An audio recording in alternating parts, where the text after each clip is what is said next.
Ya, kalau untuk pendidikan memang harus berkesinambungan Pak ya. Jadi apa yang diajarkan di sekolah dengan di rumah dan didapatkan di masyarakat memang harus sinkron ya.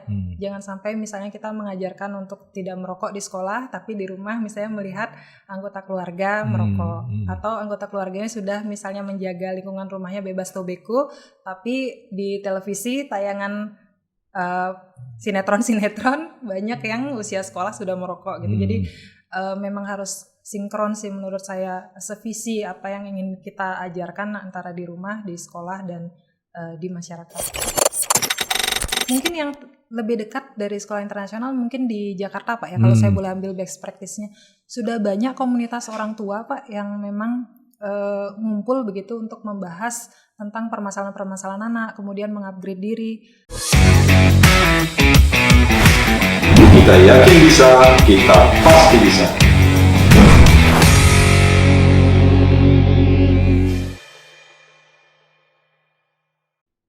Sahabat Weekend, kita jumpa lagi dalam podcast by Wisnu Murti. Dan kali ini saya mengundang ibu muda yang bergerak di sektor konsultan pendidikan. Dan kita tahu pendidikan itu investasi masa depan. Dan tentu ini sangat penting untuk kita ajak ngobrol beliaunya gitu. Adalah Ibu Sutaningrat Puspa Dewi. Selamat datang Mbak Puspa. Ya. Ini namanya Weekend. Kita bisa. Kita bisa. Iya. Mbak Puspa boleh cerita sedikit tentang background-nya apa sih gitu? Kok tiba-tiba jatuhnya ke konsultan pendidikan? Iya, jadi saya S1-nya pendidikan bahasa Inggris Pak di Undiksa. Kemudian lama di sekolah internasional, meniti karir dari menjadi asisten guru, kemudian guru, wakil kepala sekolah, kemudian kepala SPK di Jakarta, membawahi 8 cabang Singapore School. Nah sampai di sana yang merasa next apa ya? Akhirnya saya daftar beasiswa lanjut S2 di Inggris. Pulang dari Inggris, saya bergabung dengan consulting firm untuk ini memberikan jasa consulting ke beberapa sekolah internasional. Jadi tidak lagi terjun di pendidikannya, tetapi di konsultannya. Teknisnya enggak, tapi secara umum saya masih sih belajar dari kasus-kasus sekolah internasional yang ada di Indonesia. Apa bedanya itu antara menjadi konsultan dengan ngurusin secara teknis? Kalau ngurusin secara teknis kan kita direct audience-nya kan anak-anak nih. Jadi memang secara mindset apapun yang kita lakukan memang berpusat pada anak. Tapi ketika kita di sisi konsultan, perspektifnya lebih luas. Kita jadi melihat core bisnis pendidikan memang anak-anak, tapi ternyata banyak di sekelilingnya faktor-faktor lain. Misalnya dari bisnis side-nya, bagaimana sekolah-sekolah swasta ini agar survive misalnya. Kemudian dari legal aspeknya, dari compliance-nya, bagaimana sekolah-sekolah ini agar izin operasionalnya tetap bisa running. Jadi banyak aspek akhirnya yang kita lihat dari sisi konsultan. Lebih ke 360 degree sih melihatnya. Apa bedanya international school ya? Dibandingkan dengan national school? Ini menarik Pak ya. Karena sebenarnya saya juga produk sekolah nasional. Kalau saya lihat sih secara umum memang dari segi kemerdekaannya. Oleh karena itu waktu Pak Nadiem, Mas Menteri, dengan inovasinya membuat Merdeka Belajar itu saya udah benar-benar dukung banget. Karena memang sudah seharusnya pendidikan itu memang diserahkan kewenangannya ke tingkat sekolah. Karena sekolah yang tahu karakteristik anak didiknya seperti apa, kemudian kekhasan daerahnya seperti apa, sehingga benar-benar bisa memaksimalkan potensi anak didiknya berdasarkan resources yang tersedia di daerahnya masing-masing. Nah, kelas internasional juga adanya di Indonesia. Iya. Terus gimana bisa membedakan itu antara karakteristik kelas nasional dengan internasional? Mungkin kita mulai dulu dari sejarahnya Pak Gitu. Ya, silakan. Awal sekolah internasional itu sebenarnya ketika banyak dubes-dubes ada di Indonesia, berkantor di Indonesia. Sehingga kepentingannya adalah membuat sekolah yang membuat mereka bisa catering pendidikan untuk anak-anak dubes-dubes ini. Nah, salah satunya yaitu JIS, Jakarta International School. Sampai sekarang bahkan banyak dubes yang anaknya sekolah di sana. Kemudian setelah itu berkembang di Indonesia, ternyata banyak nih keluarga-keluarga yang cukup mampu secara ekonomi pingin anaknya juga punya pendidikan yang berkualitas internasional. Nah, akhirnya mereka mengirimlah anak-anaknya kuliah di negara-negara terdekat, di Singapura, kemudian ada yang di Australia juga. Tapi seiring waktu ternyata banyak orang tua yang berpikir, kenapa harus keluar sih? Kenapa kita nggak bisa bikin sekolah internasional yang ada di Indonesia? Nah, mulailah banyak yang tertarik untuk berinvestasi mendirikan sekolah-sekolah internasional di Indonesia. Jadi tipenya itu sebenarnya ada tadi yang memang catering dubes dan juga perusahaan-perusahaan asing yang headquarternya di Jakarta dan keluarganya butuh sekolah untuk anak-anaknya. Kemudian yang kedua yang memang secara ekonomi mampu dan ingin anak-anaknya juga sekolah di sekolah internasional. Itu jadi pendidikan. Kenapa enggak sekolah kita aja dibuat tarafnya internasional gitu? Saya kira kita sekarang menuju ke sana, Pak. Kalau saya lihat arahnya ya. Jadi waktu saya lihat program kurikulum Merdeka, arahnya sudah seperti itu. Kalau dulu kan anak-anak diwajibkan memilih jurusan IPA, IPS, bahasa sangat terbatas sekali. Sementara di sekolah-sekolah internasional itu mereka sudah bisa memilih subjek yang memang terkait dengan planning mereka kuliah. Jadi misalnya mereka mau kuliah fashion designing, jadi mereka nggak capek-capek belajar mata pelajaran yang nggak nyambung ke sana gitu. Memang dari awal dari SMA sudah fokus di mata pelajaran yang mendukung mereka ke sana. Artinya sekolah harus mempersiapkan semuanya. Iya, dan anak-anak juga stres harus belajar 12 mata pelajaran kan. Enggak, maksudnya karena sekolah sudah tidak lagi ada kapling-kapling jurusan ya, anggaplah gitu ya. Iya.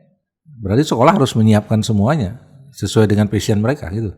Kalau saya lihat sih arahnya sedang pelan-pelan ke sana Pak ya. Meskipun belum exactly 100% seperti itu, tapi saya lihat sudah ada kemerdekaan bagi murid-murid memutuskan ingin ikut ujian apa, ambil mata pelajaran apa.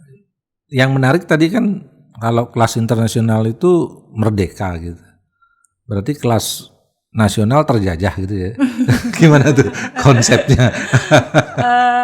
Gimana ya, kalau saya lihat sih ini kompleks mungkin Pak ya, karena masalah ekosistem kita ya di pendidikan ya.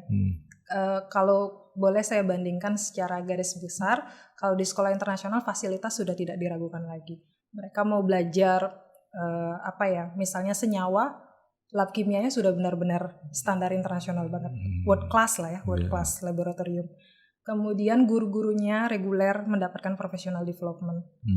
Jangankan professional development yang mengundang narasumber ke sekolah misalnya untuk memberikan workshop.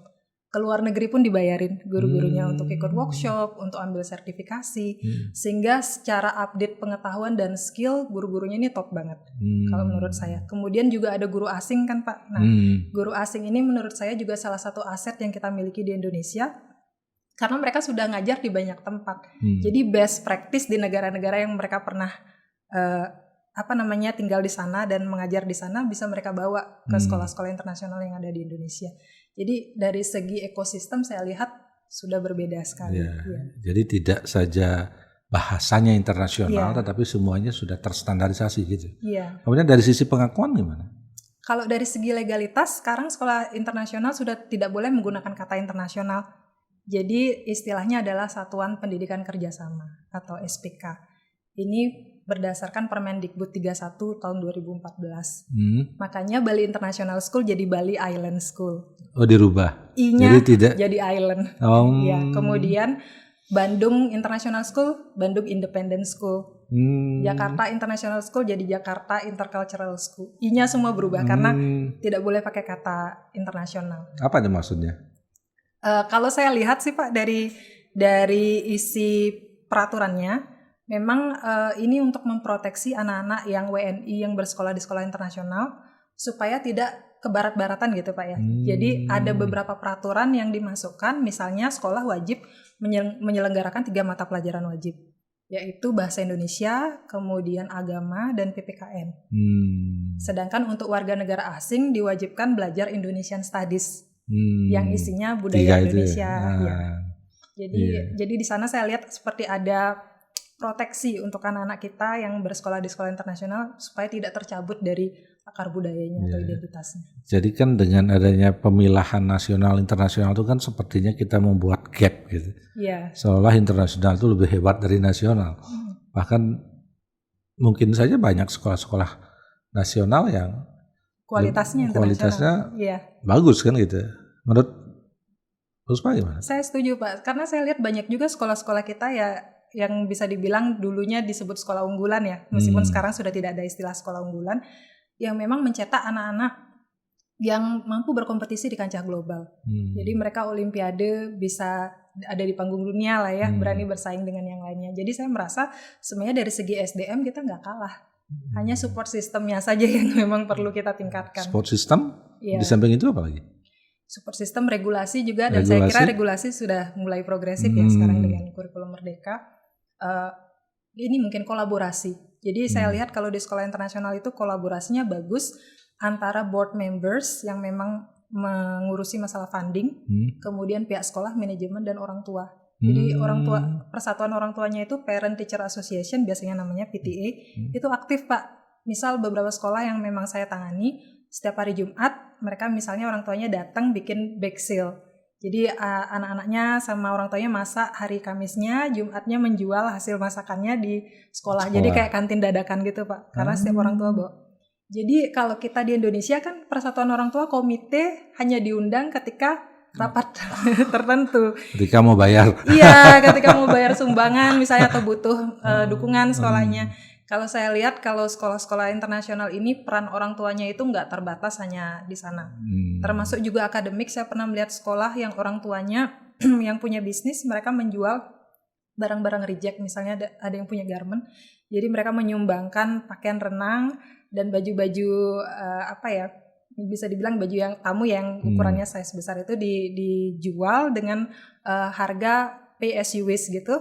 Kemudian dananya dikumpulkan, dibelikan iPad. Untuk laboratorium sekolah, anak-anaknya bisa belajar menggunakan iPad. Jadi saya lihat dukungannya bagus sekali untuk jadi sekolah. Tripartite itu ya, antara owner katakanlah begitu ya, kemudian manajemen dan orang tua ini benar-benar solid mereka. Kalau versinya Ki Hajar Dewantara justru Tripusat Pendidikan tambah masyarakat lagi. Tambah masyarakat kan.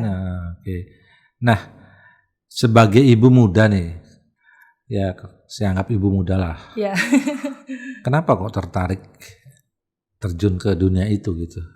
Dunia pendidikan kadang-kadang kan dunia dalam tanda kutip ya, dunia serius lah. Kemudian dunianya dalam tanda kutip orang jarang loh mau terjun ke situ gitu. Sepertinya takdir Pak ya. Takdir. Karena jujur saya waktu kuliah inginnya daftarnya psikologi. Tapi waktu itu di Bali belum ada jurusan psikologi.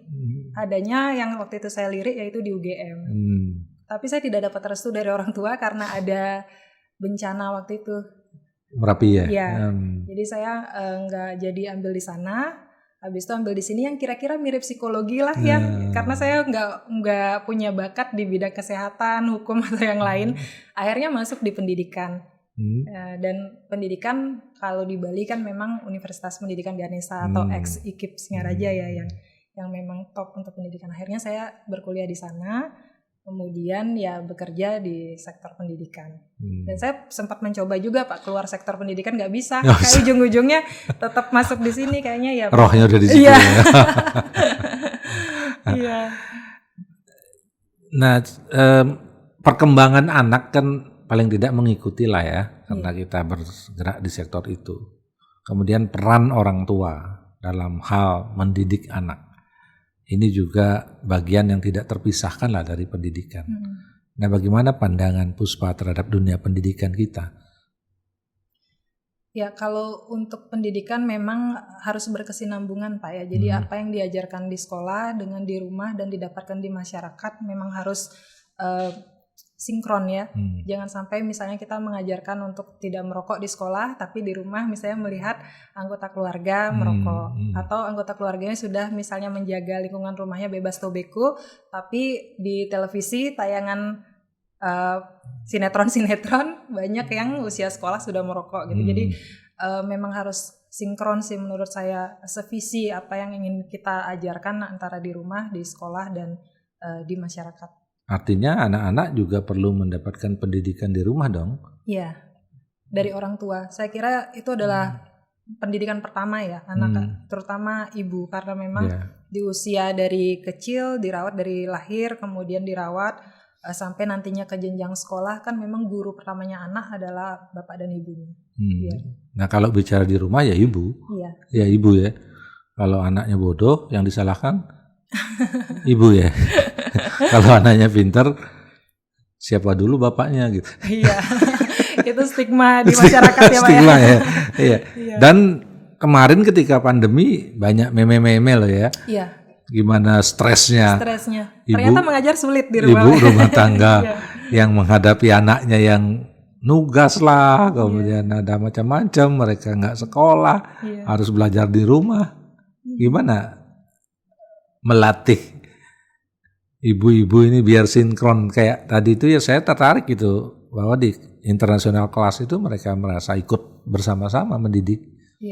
Berperan, berpartisipasi gitu. Saya kira untuk masalah ini memang saya tidak bisa melihatnya one size fits all ya, karena memang kita tidak bisa menggunakan ukuran yang sama untuk setiap keluarga. Terutama keluarga-keluarga yang memang secara ekonomi masih kurang. Bahkan mengejar untuk makan sehari-hari saja masih sangat sulit. Apalagi keluarga-keluarga yang memang penghasilannya harian begitu. Jadi saya tidak bisa menyalahkan juga orang tua yang keduanya bekerja, sehingga anak-anaknya dalam hal ini tanda petik terlantar begitu ya. Tapi memang pendidikan seperti saya bilang tidak bisa menjadi tanggung jawab satu pihak saja, keluarga saja. Memang harus ada support system di sekelilingnya yang bisa membantu menyelesaikan masalah-masalah sosial seperti ini.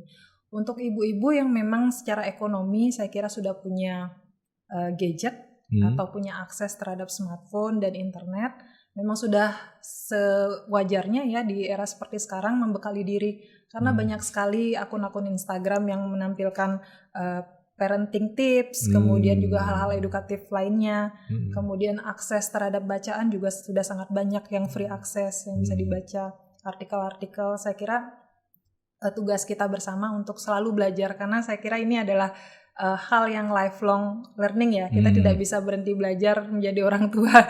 Bahkan setiap anak fasenya naik dari yang kalem kemudian trouble making gitu sudah naik lagi skill-skill dan ilmunya yang harus di-upgrade gitu. Jadi kalau yang memang punya akses, saya kira itu yang pertama memang harus membekali diri. Kemudian yang kedua membentuk support system. Misalnya sesama ibu-ibu punya grup WA atau saling berbagi atau saling kontak dengan teman. Banyak ibu-ibu punya grup WA sekarang. Iya. Saya tapi nggak tahu untuk apa gitu. Kalau untuk peluang bisnis bagus lah ya. Ya saya kira penting sekali support system, karena memang di dunia yang modern seperti ini saya kira rentan permasalahan mental health. Jadi kalau memang tidak punya outlet untuk mengobrol atau outlet untuk berbagi, mencari pertolongan, itu sangat bahaya sekali.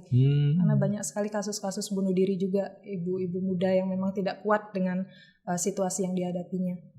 Tapi yang memang tidak punya support system seperti itu atau tidak punya akses ekonomi yang bagus, ini saya kira memang harus jadi PR bersama Pak ya. Bagaimana misalnya bekerja sama antara sekolah dan orang tua, misalnya ketika kedua orang tuanya bekerja, atau mungkin support system dari keluarga besar mungkin yang bisa membantu.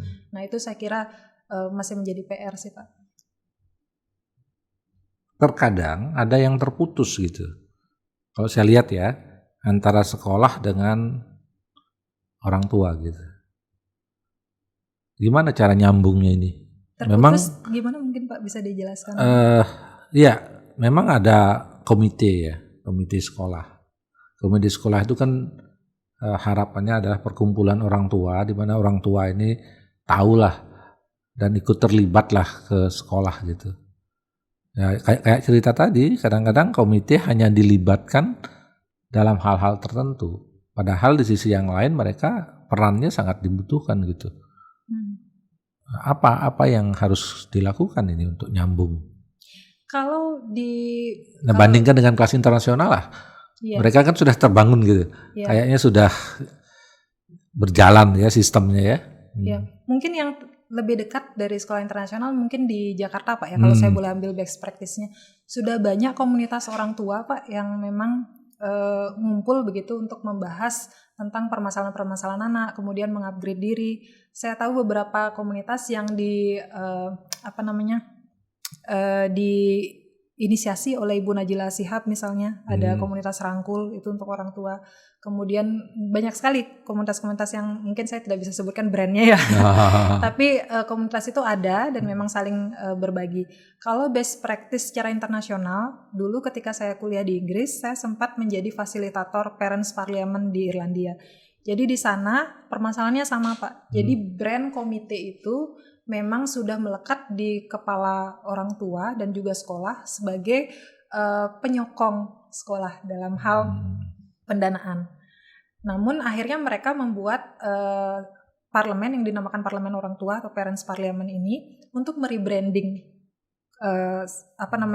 organisasi yang disebut komite lah, tapi mereka punya istilah lain, saya lupa namanya. Nah itu mereka memang membuat jadinya ada dua terpisah, yang satu komite tetap jalan, yang satu Parents Parliament. Parents Parliament inilah yang mulai dihidupkan, dimulai dari mengidentifikasi anak-anak yang learning outcomes-nya rendah. Jadi apa yang sekumpulan orang tua ini bisa lakukan untuk membantu anak-anak yang memang secara akademis kurang bagus di sekolahnya gitu. Jadi banyak ternyata orang tua yang akhirnya sepulang jam sekolah mereka jadi volunteer, misalnya menemani mengerjakan PR meskipun bukan anaknya sendiri. Jadi beberapa anak. Jadi di situ saya lihat, oh ternyata bisa juga kita pakai metode paralel. Jadi komite ini dibiarkan jalan, tapi ini ada brand baru yang namanya Parents Parliament yang memang dibuat untuk merubah mindset orang tua bahwa mereka berkumpul mendukung sekolah tidak hanya melulu tentang finansial gitu, tapi juga bisa memberikan tenaganya, waktunya, ekspertisnya gitu ya. Bahkan yang orang tua dokter ketika pelajaran biologi mereka datang ke sekolah untuk bahkan membawa stetoskop segala macam ya, untuk memberikan real experience kepada anak-anak bahwa begini loh yang kalian pelajari nanti ketika di dunia kerja, koneksinya seperti ini, sehingga nggak putus antara teori dan realitas. Praktek, ya. Dan kadang-kadang kan orang tua mereka juga banyak yang hebat-hebat gitu. Sementara mereka menitipkan anaknya ke sekolah, di mana mereka juga bisa berbagi untuk teman yang lain. Mungkin metode ini juga penting untuk diterapkan ya di sekolah kita ya. Jadi ada sirkulasi pengetahuan, ekspertis yang bisa karena pengalaman-pengalaman itu kan penting untuk dibagilah gitu. Nah untuk ibu muda ini kan problem juga nih.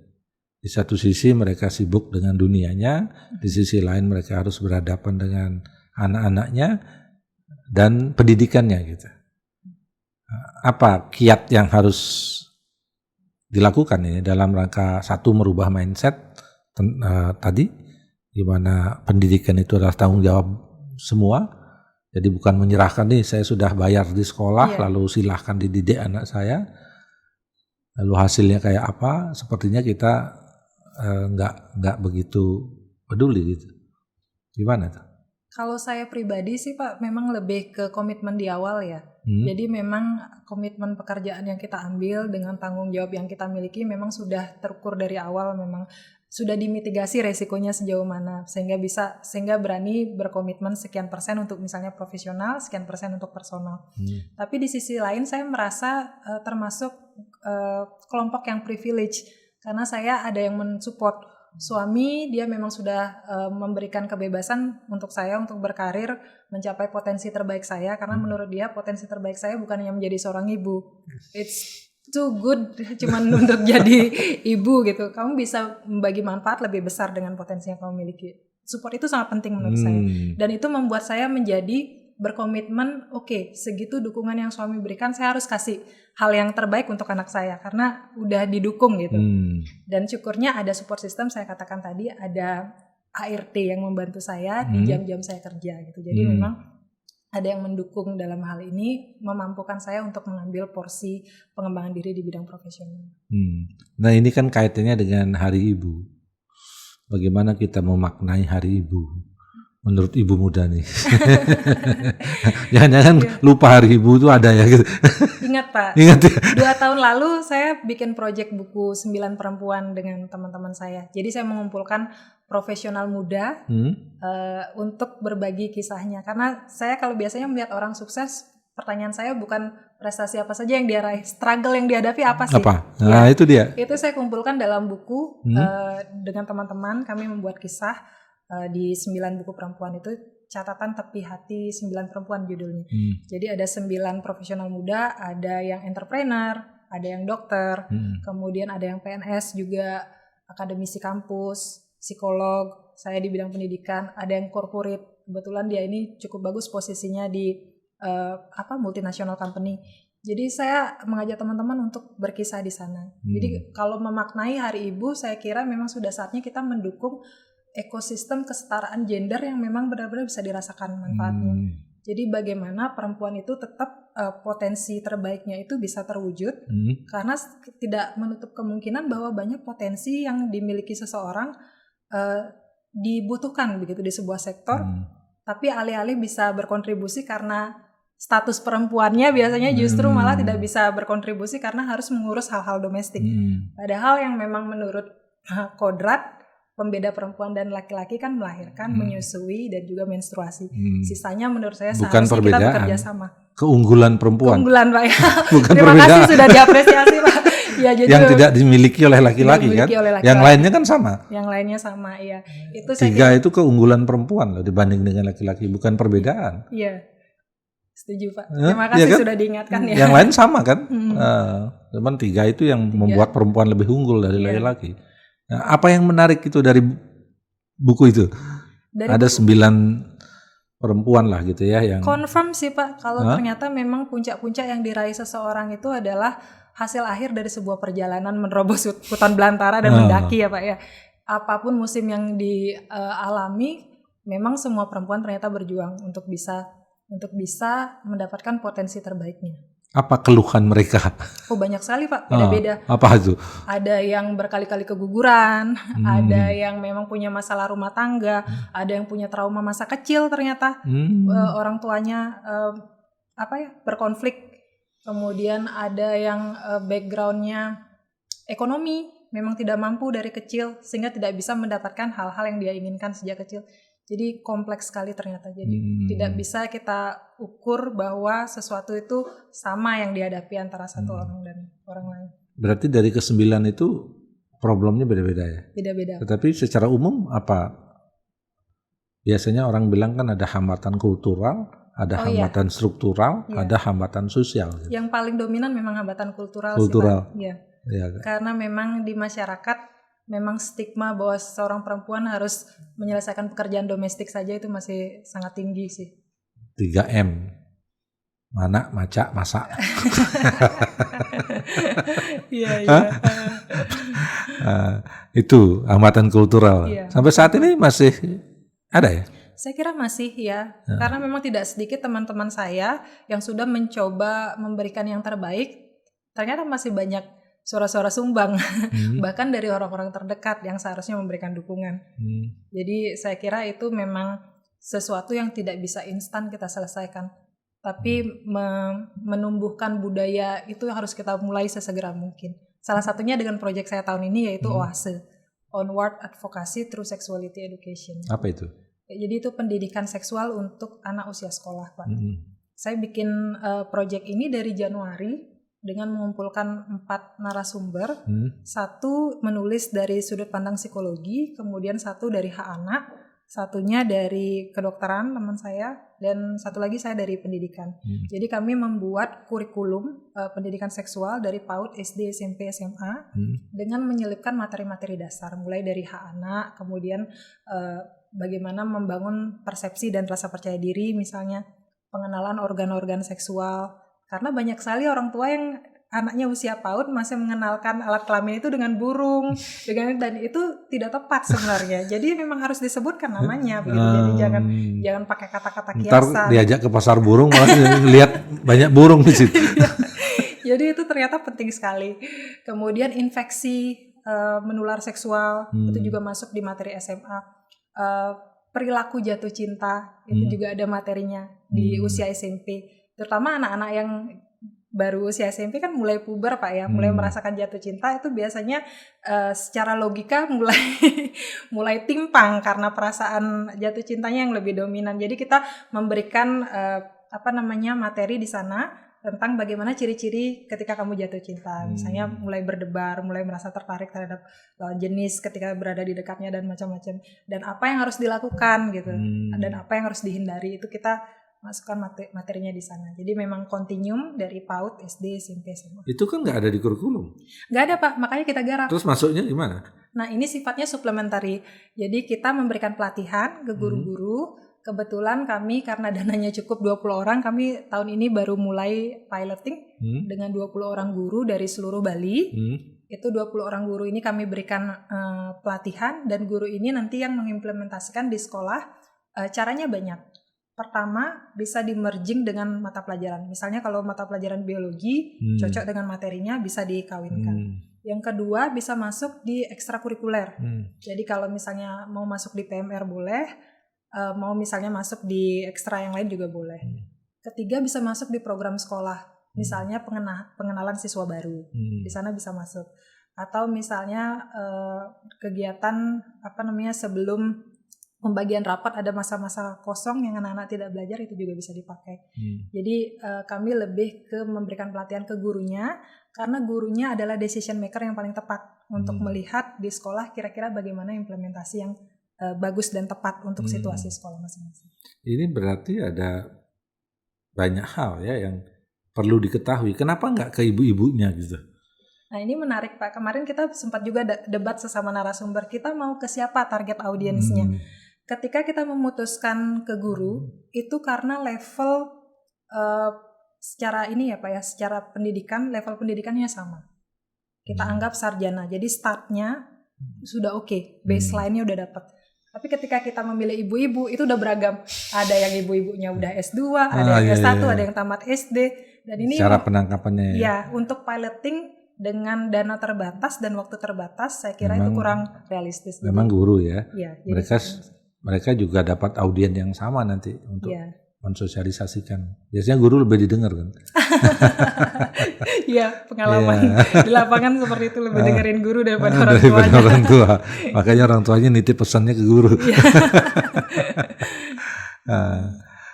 Nah, problem pendidikan kita apa sih sebenarnya? Saya sering merasa kalau orang kita tuh hebat-hebat loh gitu. Ke mahasiswa saya sering ngeliat lah. Orang kita kalau taruh, kemarin ada anak kita yang di Malaysia, dia ranking 1 gitu. Tapi setelah kembali mereka kok hilang lagi gitu. Apa sih menurut Puspa? Puspa kan sempat sekolah di Inggris gitu. Ya, pertama saya kira memang masalah jati diri harus diperkuat Pak ya. Sering sekali kita tidak pede. Minder kali ya. Minder duluan ketika kita memang berhadapan dengan orang asing. Bahkan terlihat sekali beberapa orang memiliki mental masih dijajah. Misal ketemu orang asing yang benar-benar, oh ya silakan. Ketemu orang lokal yang kayak ya udahlah. Jadi kayak kelihatan sekali perbedaan sikapnya ketika berhadapan dengan orang asing dan tidak. Menurut saya itu masih mental terjajah. Karena seharusnya kita sudah bisa mengatakan bahwa kita sejajar, kita sama. Kita sama-sama bangsa merdeka, punya hak yang sama begitu. Jadi secara mental saya kira memang perlu dibenahi bahwa sebenarnya kita mampu loh. Iya benar. Kita punya keunikan, kita punya keunggulan. Tinggal kita menampilkannya di waktu yang tepat dan tempat yang tepat. Untuk merubah mental itu kan salah satunya pendidikan kan. Ya. Jangan-jangan proses pendidikan kita juga membuat orang terjajah gitu. Ya, makanya tadi saya sempat singgung kita sedang memasuki era yang cukup progresif kalau dari segi kebijakan ya Pak ya. Semoga nanti ketika di kementerian periode berikutnya tetap dilanjutkan begitu ya iklim progresif ini. Jadi memang kita ingin melatih anak-anak itu yang tipenya lebih aktif. Jadi critical thinking di kelas ketika ada kita lempar pertanyaan pemantik, murid-murid diskusi setuju nggak setuju itu harus diwadahi. Kadang-kadang kan kalau masih menggunakan gaya mengajar zaman dulu kan anak-anak harus mendengarkan aja. Bahkan kalau ada anak-anak yang berbeda pendapat dengan kita sudah merasa terancam nilainya takut dikurangi. Langsung di-cut ya. Iya, padahal iklim perbedaan pendapat dan berani bersuara menyampaikan apa yang ada di pikirannya, kemudian melatih pemikiran kritisnya itu harus diwadahi. Jadi memang Itu di sekolah. Iya, dari sekolah harus. Tapi di rumah juga? Kalau di rumah juga sama, Pak. Misal kita kalau saya lebih pendekatannya coaching ya. Jadi kalau misalnya nggak mau, saya tanya kenapa nggak mau. Jadi dia mulai berargumen sampai akhirnya saya merasa argumennya memang reasonable, ya udah saya izinkan. Kalau memang argumennya nggak masuk, saya berargumen ini, kemudian dia yang paham, akhirnya dia nurut gitu. Jadi memang dari rumah pun kita juga harus membangun iklim demokrasi. Iklim demokrasi. Tapi kultur kita kadang-kadang ada jarak loh antara orang tua sama anak. Ya.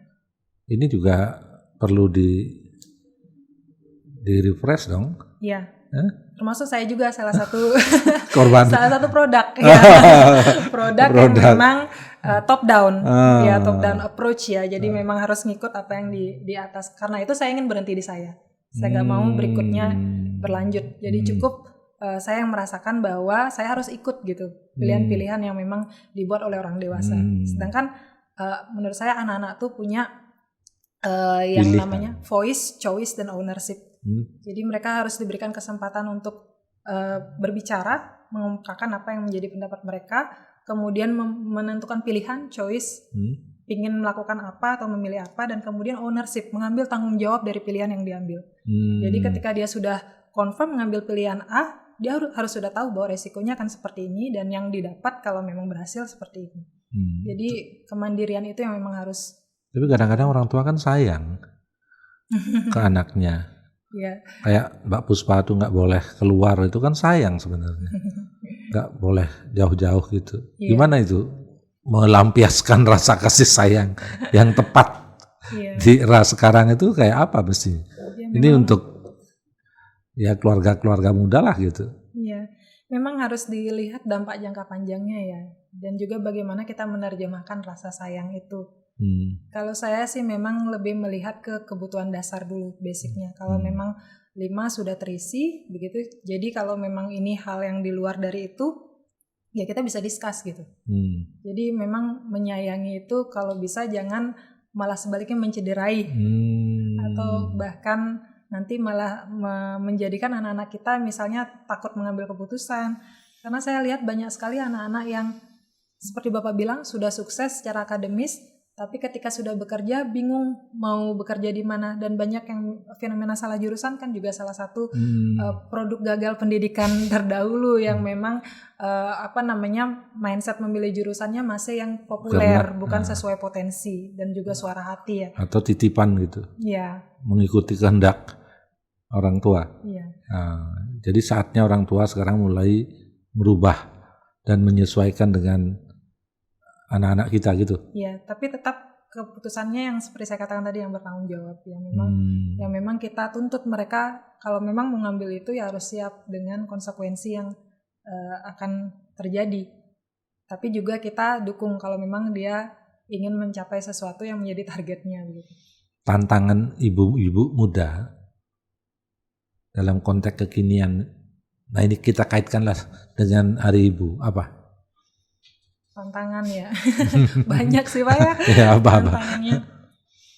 Kalau saya sih memang itu ya menyeimbangkan antara komitmen domestik dan pengembangan diri. Saya kira banyak sekali ibu-ibu yang sedang berusaha, termasuk saya, untuk menyeimbangkan itu bagaimana kita melaksanakan tugas kita secara domestik. Tapi kan harus ada korban. Kalau saya bilang korban, enggak juga sih Pak ya. Ini lebih ke manajemen waktu ya? Iya, lebih ke dialog dengan orang-orang sekitar dan juga pembuatan support system sih Pak ya. Dan prioritas ya. Mungkin lebih tepat kata prioritas daripada dikorbankan ya. jadi atau kita harus sudah mulai merubah dengan kualitas. Iya. Ya, kadang-kadang ada anak sama orang tua kumpulnya 24 jam. Tapi sama sekali nggak ada cerita gitu. Iya, benar. Iya kan? Ya, jadi waktu yang sedikit asal berkualitas ya Pak ya. Itu penting ya. Oke. Nah, itu menyeimbangkan itu sih Pak, terutama dari manajemen waktu, prioritas juga seperti Bapak katakan tadi, juga kualitas juga penting untuk dipastikan ada ketika memang kita sedang melakukan parenting. Terakhir ya. Apa makna Hari Ibu bagi Puspa? Kebetulan ibu saya sudah nggak ada, Pak. Jadi tahun lalu saya kehilangan ibu saya di saat saya menjadi seorang ibu. Jadi besar sekali ya. Ini mulai saya emosional. Makna Hari Ibu menurut saya besar sekali. Jadi itu hari di mana kita berefleksi ya. Betapa besarnya pengorbanan seorang ibu pada anak-anaknya. Nggak apa-apa. Nggak apa-apa.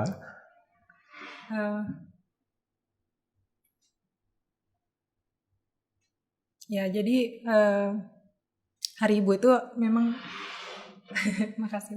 Jadi Hari Ibu itu menurut saya memang hari terbaik untuk kita mulat sarire ya, mengingat kembali bagaimana perjuangan ibu dari mengandung, kemudian melahirkan, sampai membesarkan anak-anaknya.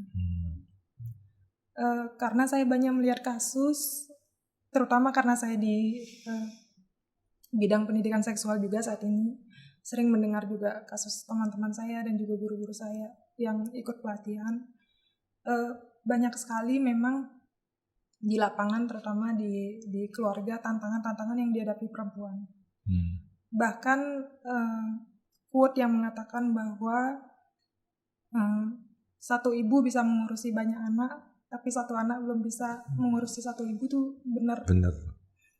Karena ketika sudah menikah, komitmen anak-anaknya itu sudah berubah. Jadi memang nggak semua punya tenaga, waktu, dan juga kesempatan untuk merawat orang tuanya. Padahal dulu orang tuanya begadang-begadang berjuang membesarkan anaknya. Jadi saya kira ini penting setahun sekali kita mengingat kembali jasa-jasa seorang ibu. Mohon maaf. Benar. Ya. Jadi 1 dari 365 hari saya kira sangat pantas kita dedikasikan untuk Hari Ibu. Ya. Oke. Jadi kasih ibu sepanjang masa. Iya. Oke, Puspa, selamat Hari Ibu. Terima kasih Pak Agung. Dan kepada para ibu juga, selamat Hari Ibu. Betapa besarnya pengorbanan ibu dan keberadaan kita semua ya karena ibu. Maka kita memuji dan memuja Ibu Pertiwi sebagai tempat kita untuk mengadu, tempat kita untuk segalanya. Jadi ibu itu sangat kita muliakan. Iya. Dan setelah menjadi ibu saya baru tahu bahwa saya akan mendoakan anak saya apapun bentuk saya nanti. Meskipun saya misalnya sudah meninggal, tidak ada di dunia sana pun, sepertinya saya akan tetap menjaga dan mendoakan sebisa saya. Jadi saya merasa itu seperti refleksi. Mungkin itu juga yang sedang ibu saya lakukan untuk saya sampai saat ini. Jadi ya luar biasa sekali doa seorang ibu. Iya. Kan surga ada di telapak kaki ibu. Iya. Baik, Puspa, terima kasih sudah Pak berbagi. Agung, terima ya. kasih kesempatannya. Tetap semangat dan berkarya. Ya, karena orang akan melihat bukan laki atau perempuan, tetapi apa karya yang mereka bisa hasilkan dan mereka bisa sumbangkan. Itulah yang nanti akan menjawab stigma apapun terhadap posisi laki dan perempuan. Sahabat Weekend, itu yang bisa kita kulik hari ini kepada Mbak Puspa. Mudah-mudahan ada bermanfaat. Silahkan komen kalau memang ada hal yang perlu nanti kita diskusikan. Terima kasih. Terima kasih Pak. Ya. Selamat berkarya. Oke. Terima kasih. Oke, sahabat Weekend. Bye-bye. Bye-bye.